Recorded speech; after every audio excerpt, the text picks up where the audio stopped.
thank you everyone for being here at the Small Business Panel at the Economic Forum. I wanted to remind all of you that there is a QR code if you would like to submit questions. Make sure you submit them to this forum and not the other one so that it's actually relevant. And my name is Dave Kosis. I'm an assistant professor of information systems in the College of Business. And they asked me to be a moderator today for this panel. And so that's my introduction. I would like to allow the panelists to introduce themselves. So Lola, would you like to start? Sure. Lola Wallach, President and CEO of the Southern Colorado Women's Chamber of Commerce. Ramon Alvarez, CEO and President of Alvarez Enterprises, including consulting, as well as Minuteman Press of Colorado Springs, also engaged within the business community through volunteer work on several boards. Aaron Groziak with the Colorado Veteran Business Outreach Center at Mount Carmel, and I am the Business Operations Manager. Good afternoon. My name is Brandon Eldridge. I'm the Executive Director for the Pikes Peak Small Business Development Center, otherwise known as SBDC. Ramon, thank you for consulting for us on a regular basis. My pleasure. Yeah. All right. Well, thank you, participants, for being here. I think this is going to be an excellent panel. We had a meeting a couple weeks ago to figure out what we were going to talk about, and we only had to talk about like 2 things because they just went. And so I think it's going to be similar to today.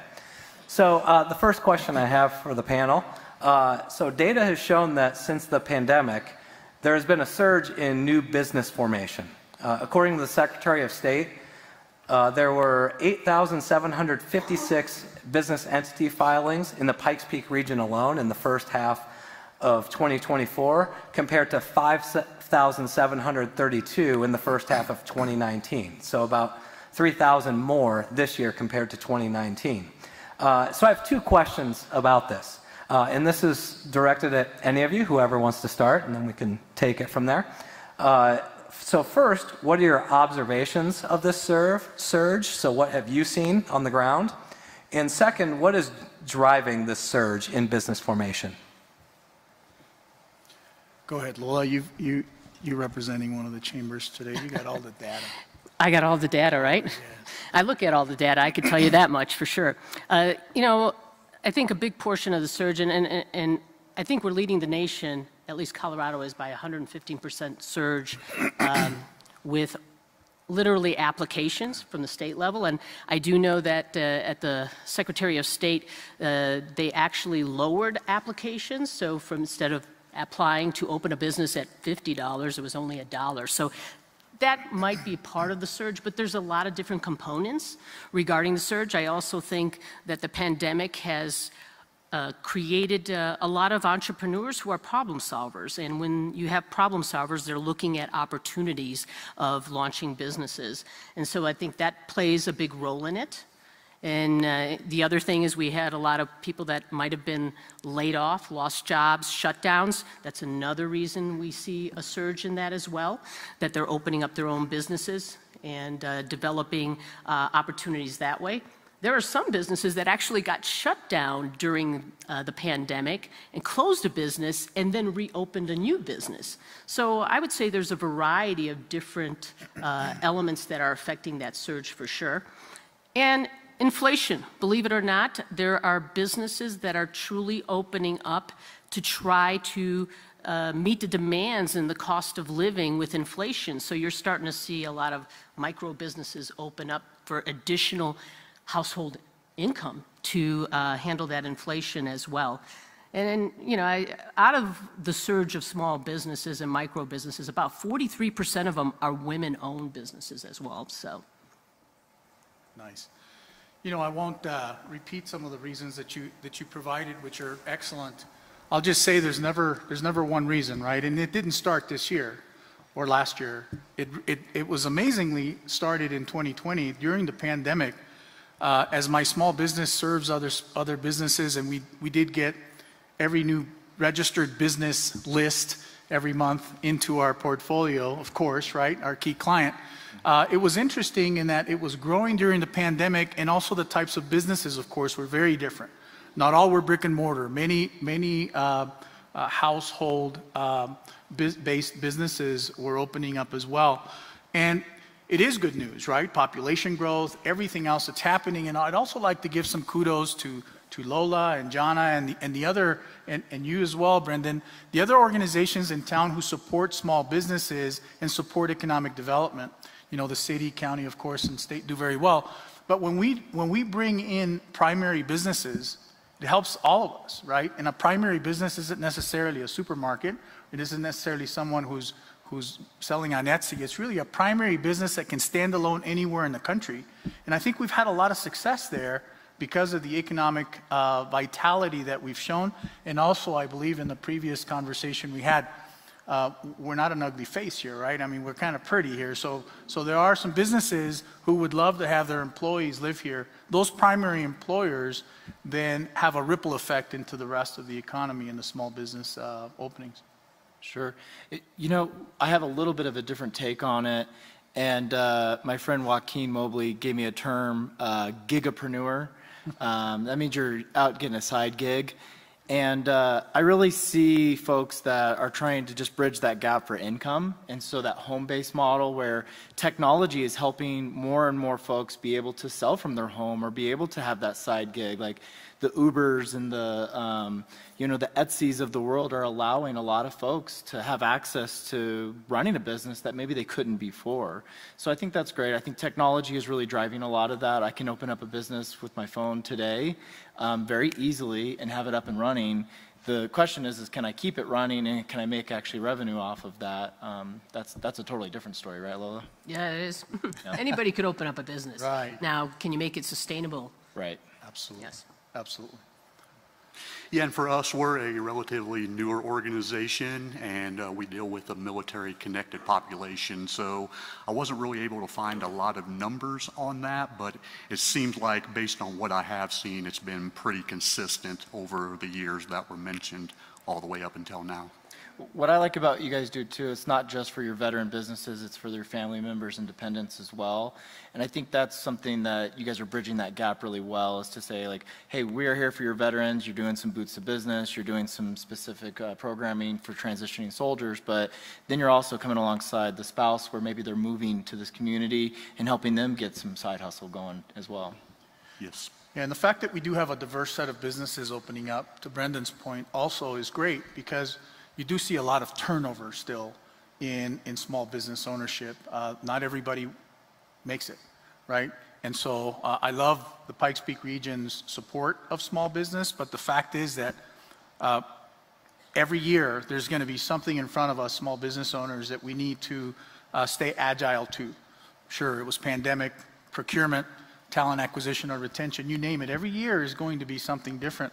So I think those businesses that have been able to thrive have been able to master the basics to ensure that they surround themselves with resources and also stay agile because it's opening up a business, to Lola's point. I think anyone can do it for $50 or sometimes for $1, but making it successful is a totally different story. All right, great. So, with so many businesses opening, are we seeing many of them grow? Are they staying small? What opportunities have you seen with certain maybe industries and their ability to grow, or maybe they don't want to grow, maybe they want to stay small? What have you observed regarding that? I'll jump in first here, guys. So there's a few industries that we've kind of got hyper-focused on, and one of them was mentioned earlier, childcare. We've been running a couple childcare programs, and not just like for a center. We have a class for at-home and for center-based childcare providers, and I've seen, like, I like to say we are just a spoke in the wheel when it comes to the childcare problem. Because, you know, we can help teach folks how to run a childcare business, but then we also need workforce, we need stimulus, we need a lot of resources in that space, but we're one of those spokes in the wheel that's helping teach that industry. I also think we're really good at trades. We're seeing a lot of, as I say, dirty jobs coming to us at the SBDC because they've been working as a journeyman or they've been learning from somebody that they're working for, and now they're ready to break out and take some clients on their own and run their own business. We also work a lot with our transportation business, and I think we saw with supply chain and, you know, a lot of folks that are in the transportation business, there's a big demand for that. And so we've helped a lot of folks in that space with our Connected Dot friends and some other people in the state. Yeah, good point in that oftentimes in trades, the foreman or someone doing the job sees upward and sees, you know, I could do that. I could do what the owner does, and they jump right in, right? And we're seeing a lot more people asking for help in how to do that, which is a good thing, because if you don't have a good business plan, if you don't have a good marketing plan, or if you run out of capital when you open the doors, you know, we're not all Walmart, right? You don't open the doors, or Ross nowadays. You don't open the doors and they'll come. We need capital after we open those doors as well in order to apply some marketing. And so I think that another industry that we see a lot of play in is technology. Professional services is growing as well. And also wellness. Wellness is coming on strong, not just to get us to a mobile state, but to get us to be the best we can be. We've seen a surge in that as well on our end. Yeah, I would say those industry sectors are big. I think wellness because of the mental health situation, and I think people are starting to look at work-life balance. I think that's been to the high front because of the pandemic and everything else that we've been through as a country.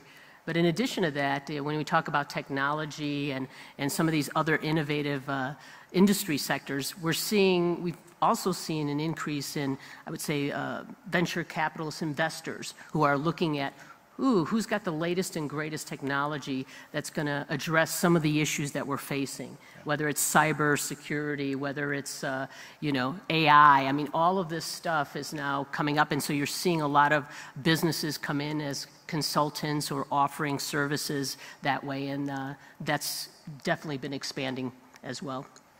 I want to jump in with a question there. So with VC, is that something that we're seeing a lot of support in this with money from the Springs, or is it coming from Denver or Silicon Valley or elsewhere? Where's a lot of that funding coming from? Tell me, Lola. Tell me, where's the money at? I think it's coming. There's a variety of different places that it's coming from, and there's a lot of support. I want to say for minority-owned businesses, small businesses, women-owned businesses.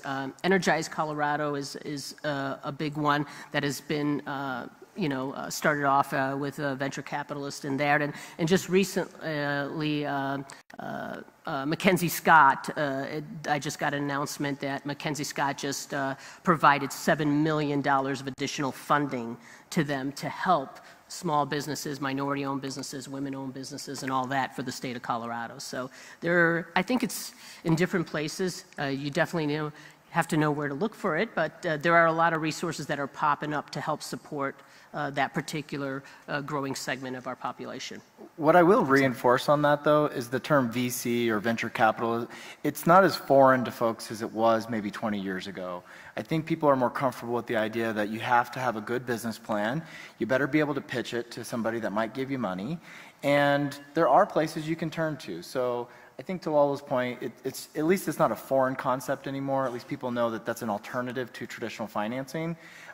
We at the SBDC say you're going to start your business with your friends, your families, and your fools. And so hopefully you can talk some of those VCs into being one of those fools for you. So, yeah. You know, during the pandemic, our eyes were opened in that those business owners who knew people, who had a network around them, would find out where those resources were.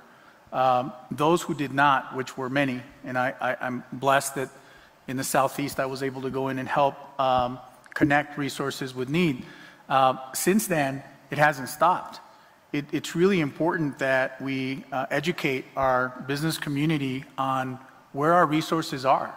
You know, if you're in corporate America, one of the keys to success is surrounding yourself with people better than you. As a business owner, you look around and it's like, yeah. So you have to create that network of resources, and just to my right or left, there are some of those resources, but Exponential Impact, chambers, there are so many out there who are really passionate about helping small businesses in the Pikes Peak region. Can I jump back to something Lola had said? So the SBDC is a nationwide network, and the last 2 years, it's been all about technology at our national conference. Last year, it was all about cybersecurity. This year, it was all about AI. And so technology is what's driving a lot of the small businesses today. It's the innovation behind that that's helping. And what I like to say is technology is a big piece of what we like to educate folks on, because if you don't have the right technology to help create efficiencies, if you're not leveraging the AI in the right way, I heard something that AI is not going to replace your job. AI is going to replace the person that is I messed that up. AI is not going to replace your job, but rather the person using AI will. So how about that? Yeah, mic drop. How about that? We all just stop and think about that one for a moment. Yeah, I know. Sorry. I'm still thinking about it. It helped if I said it right in the first place. Right? I'm developing some questions for another panel I'm chairing next week. Okay, good. And I told them I was going to develop some questions, and then I was like, wait a minute, I have the topics. I just threw it in the chat GPT. And the chat GPT spit out 4 questions for me and made the work much easier for me to do. The people who can do that, to your point, are going to be valuable to businesses, to anyone who's looking for someone with those skills. Brandon, I think the AI part, what you just said, you created an efficiency in your process. Yeah. And it's really about being intentional and making sure you're doing it in a way that doesn't lose your identity of your business, but you're being entrepreneurial. And when I say entrepreneurial, I like to think entrepreneurial equals creativity, right? Like those two things are synonymous for me. When you're being entrepreneurial, you're being creative, right, Ramon? I mean, how many times have you like sat down at the drawing board and go, what can I do to save myself some time and money and get to the market a little bit faster and a little bit quicker and do this really cool new innovative thing? And next thing you know, you're on a chat GPT asking for advice, right? So it's how you use it, and I think you have to be really intentional, but know that you got to maintain your identity within some of that technology too, so. And as small business owners, we have to think of AI. I mean, I use it in my very small business. We have to think about AI as additive and as complementary to what we do, so that if it does take a task off of one of my employees, that employee is now able to do something more, right? Something that AI can't do, right? Like customer interaction perhaps, or something more skilled.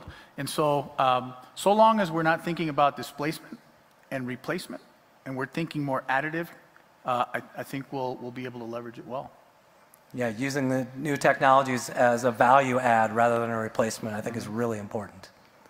Anyone have anything else they want to add before I just want to say for our part, to Brandon's point, that we have seen a lot more people who are interested in some venture capital, some maybe non-traditional type lending, things along those lines.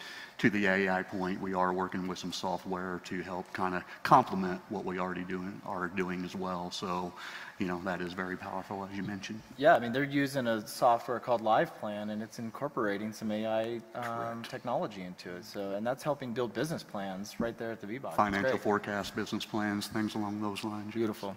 Love it.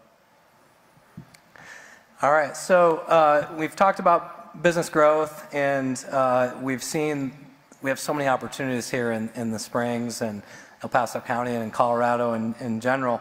And we've seen so many opportunities. In tech, they've mentioned. They've talked about gig workers, wellness, childcare, trade.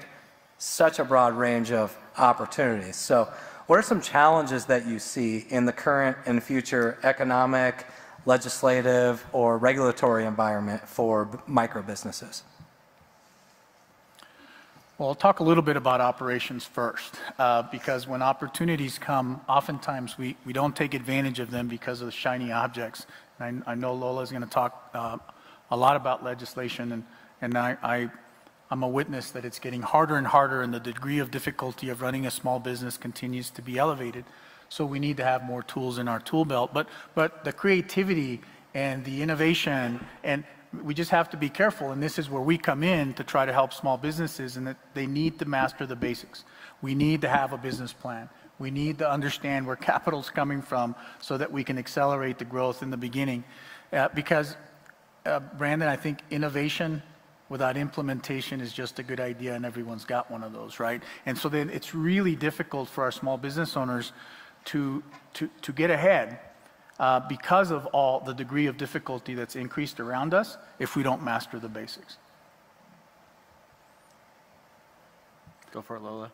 I know you want to talk about legislation. Well, legislation, there's a lot of things that impact micro businesses and small businesses. And let's just start with the definition, really basic. You know, the SBA obviously considers a small business 500 employees, right? That to most people in this community, 500 employees is a big business, right? Right. So that's one thing. A micro business is at least 10 people or less. The things that are affecting a lot of the micro businesses and much smaller businesses is cash flow. And what winds up happening a lot with businesses is cash flow when it's time to pay their taxes. That's when money gets tight. And a lot of times business owners that are small businesses won't cut their own payment because they want to look at it, they want to present a positive cash flow. So then they're not taking their own revenue out of the business or revenue to pay themselves. And then when they don't pay themselves, then it's a domino effect. Then they're not saving for their business and they're not saving for retirement. And there's a lot of those things that happen. So now let's step back. Those are going to be the challenges that a lot of small businesses face. Now let's look at the legislative issues that are out there. This last year, our Public Policy Committee looked at over 700 legislative bills and took positions on 15 that were direct impacts to the businesses in our community and to our membership base. The more red tape that's around legislative bills that impact businesses' way to operate in a free market makes it more challenging and harder than anything. And I will just share this because this is a true statement that I'm making. Colorado used to be a business-friendly state. And with all the legislative stuff that we've dealt with and our public policy dealt with and testified at the Capitol with this year, we're losing our rankings. We're falling in our rankings across the country because it isn't business friendly. So as much as, and I'm going to show you the glass half full or half empty, but here's what we're looking at right now. We see all of this attraction coming into Colorado. Yes, we look pretty good, right? So that's why everybody wants to come here. But nobody, and then there's cranes popping up all over the place, but nobody's truly paying attention to what we're retaining as businesses here. I'm beginning to see a lot of our businesses say, I'm not expanding here. And I'll use one example because it's always great to hear a story. I have a woman-owned business, certified woman-owned business, who's been here for over 30 years. They produce a variety of awards, classical awards, all kinds of awards. During the middle of the pandemic, unbelievable transition that they did. They pivoted and adapted. Nobody was giving out awards. Nobody was doing award ceremonies, with the exception of the Southern Colorado Women's Chamber. We pivoted and we did. But aside from that, nobody was doing that. And she pivoted the business, and they started making face shields for the hospitals during that time frame. And then she says, after the pandemic, we're going to want to expand. We want to produce and grow a huge manufacturing facility here. They've been here for over 30 years. She says, Lola, I'm looking at the legislative bills, and it's not attractive for me to stay here anymore. And so they picked up, they're going to keep a small shop here, but their expansion efforts have now moved. They bought land, and their manufacturing facility now moved to Florida. That's what we're losing. And, as soon as people come through the gates and see the beautiful mountains, they're here. But is anybody paying attention when they fall off and they leave? And that's a big deal. So if we want to be competitive in this environment, in the business environment, we need to be competitive with the legislative bills that support small business. I think that's a very critical piece.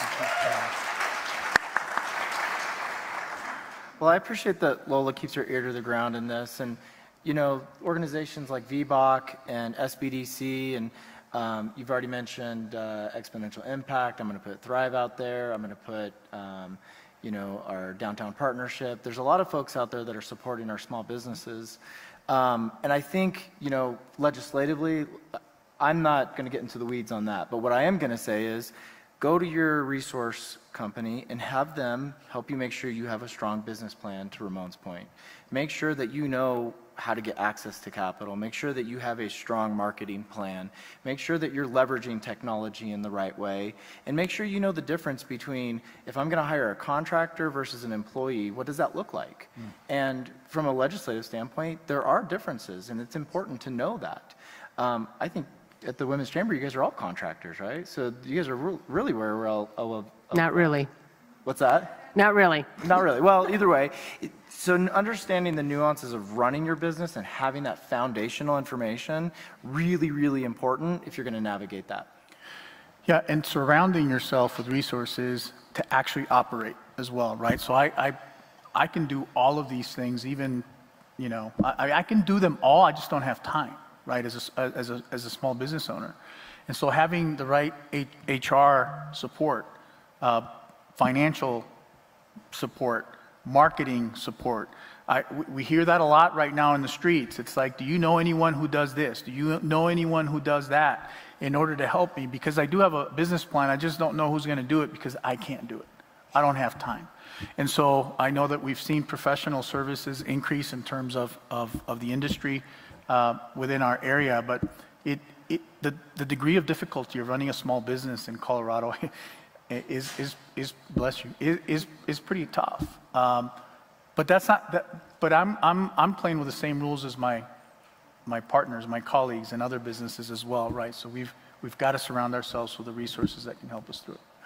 You're a seasoned, well-experienced CEO, and you're saying that running a business is tough.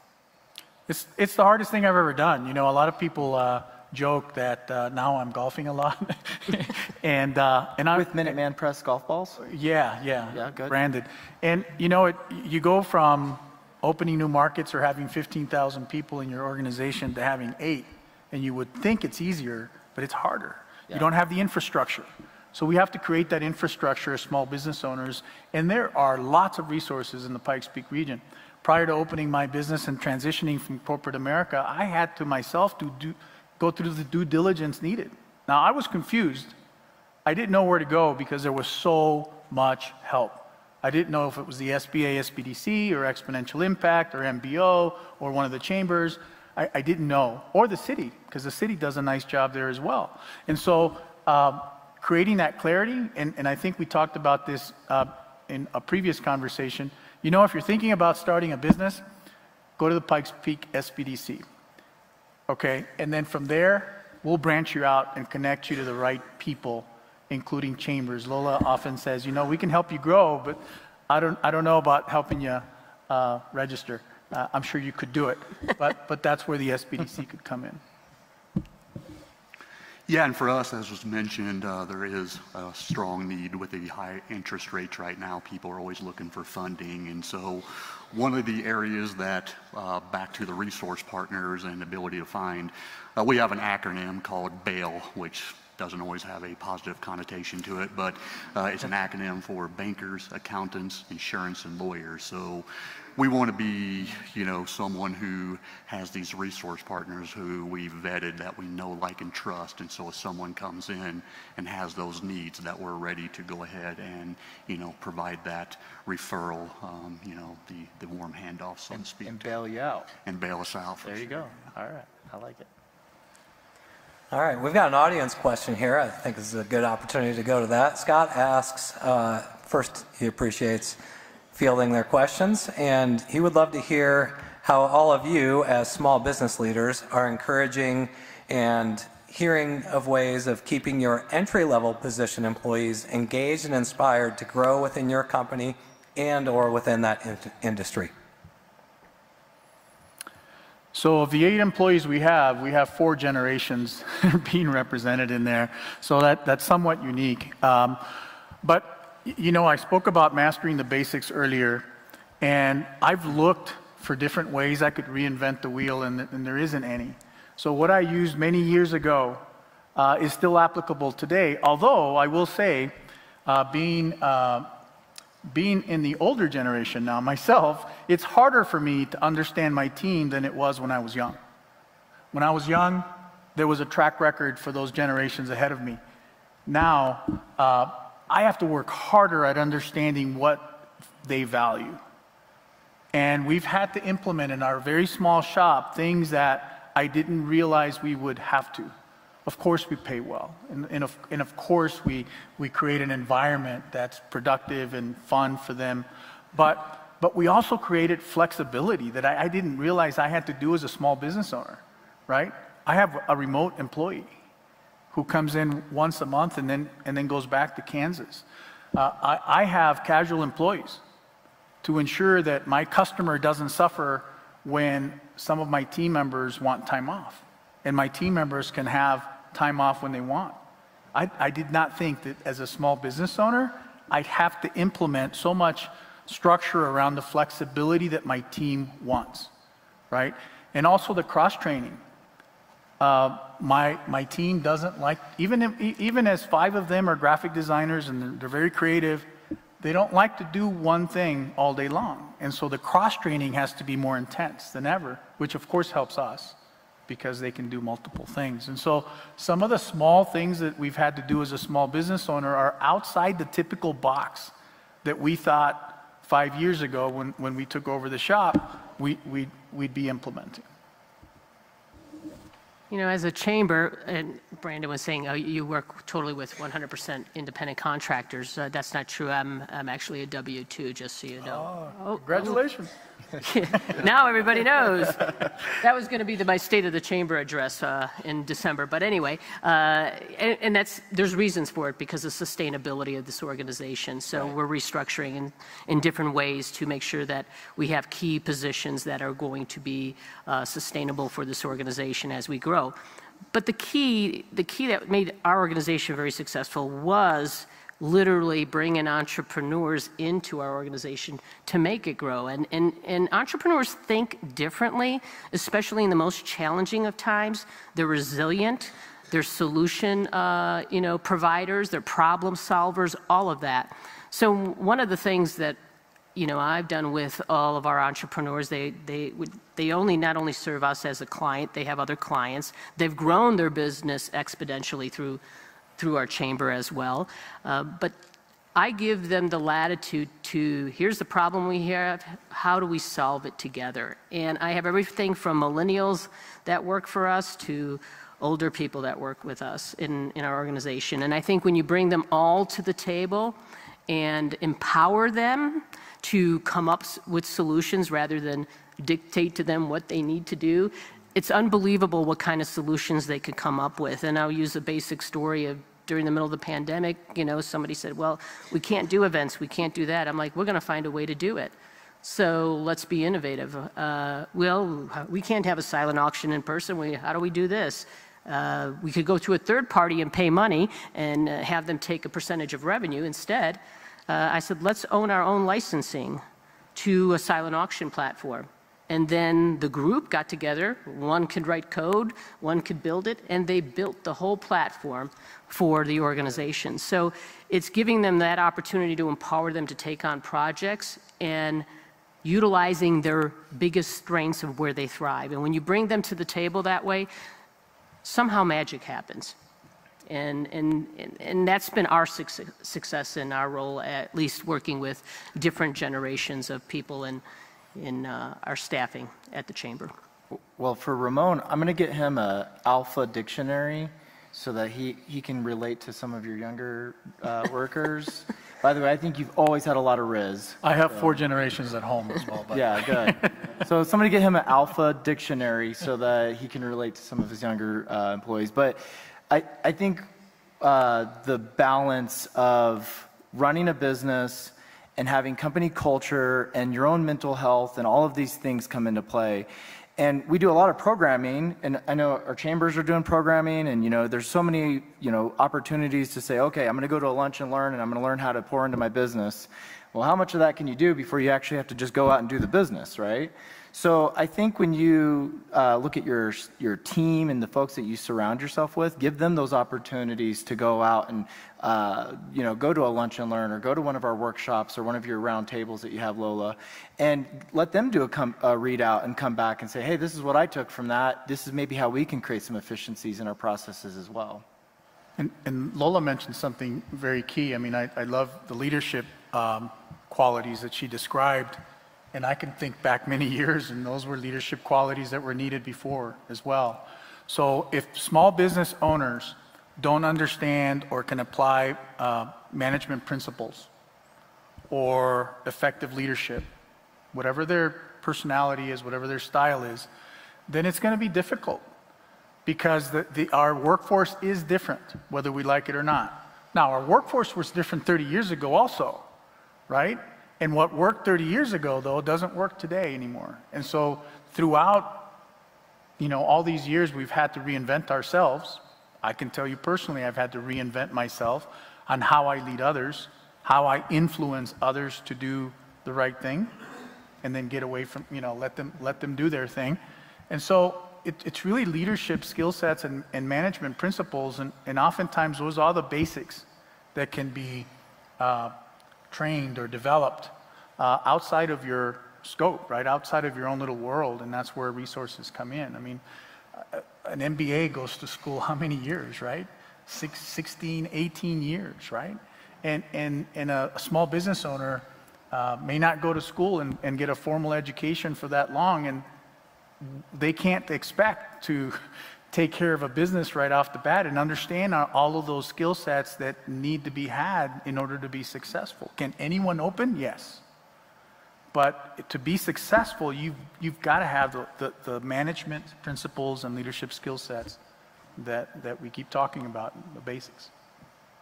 Absolutely. Yes, and for us, Brandon alluded to it a little bit. There's a lot of emphasis on the work-life balance, it seems like, more than maybe concentrated in the past. He alluded as well to the training, especially cross-training, giving them, different things to do during the day, different opportunities.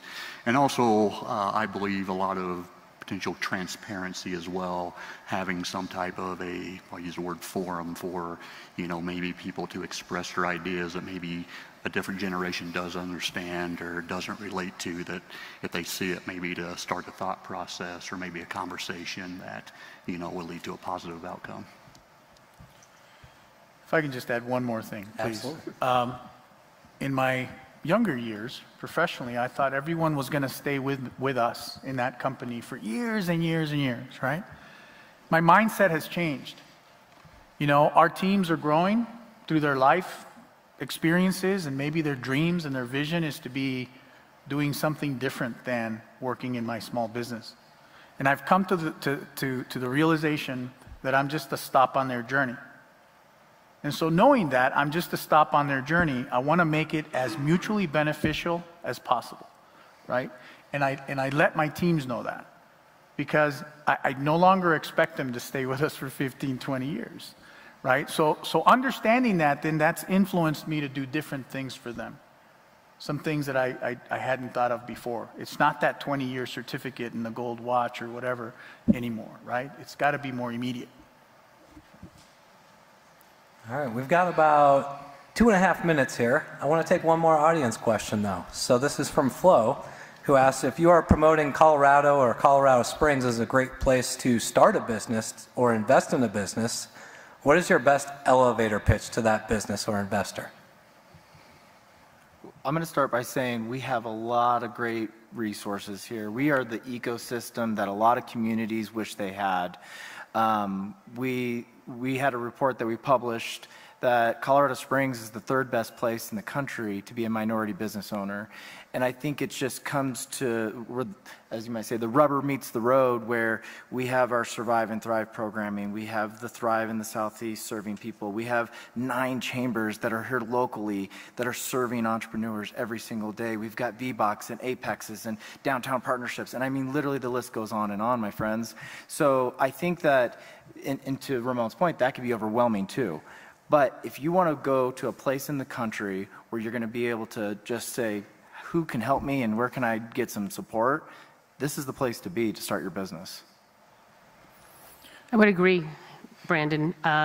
We really walk you through everything. I'll just share this. When a business comes to us, I always tell them, and if we have any commercial brokers out there, don't get upset with me, but I got to say something to you all.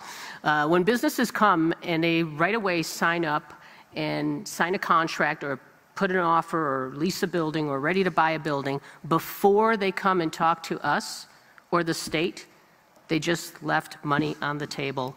They won't get any funding, potential funding, that they could be prepared to get from the state level. So one of the biggest advantages of working closely with a chamber like ours, when I have a business coming in, a woman-owned business, and she's interested in putting up a shingle or whatnot, we right away look at, okay, let's look at the state level incentives before you sign on a dotted line on a commercial lease. Period. See if there's any funding or money available there. Then we look regionally at the county. Let's see what incentives there are, any tax incentives there. And then we look at the city. So, you know, it's understanding how to navigate that process that can be daunting for some businesses, there's no doubt, and especially coming into a new market, understanding who those connection points are and those resources and how we all kind of work together simultaneously, I think is the one leverage and the advantage that we have here in Southern Colorado for sure. Yeah, absolutely. You know, every community's got headwind, right? As a small business owner, I'd have many things to overcome in any community. But I'd rather be in an emerging community than in a stagnant community, right? No matter what's happening, and you know, we saw the numbers earlier with the presentations, this is an emerging community, right? We're not where we want to be yet, but we're headed there, and it's growing. So as a business owner, that's opportunity, right? And if you're doing a SWOT analysis, and you're trying to figure out where in the country to place your headquarters or to open up your small business, knowing what we have in the Pikes Peak region with our great military bases and those who serve, this is an emerging community that creates immense opportunity for those who want to go for it. Yeah, and for us, we're powered by the SBA, so you know we work closely with organizations like the Pikes Peak SBDC, the SCORE Mentors, and the Mikasa Women's Center up in the Denver area. So yeah, there are just tons and tons of opportunities and resources out there. And as I said, we all collaborate together. So, you know, if it's not a good fit for you at one organization, they can definitely refer you to one that may be a better fit for your services. Or you can just come to our Veterans Conference that we're having on November 1st at Great Wolf Lodge. Yes.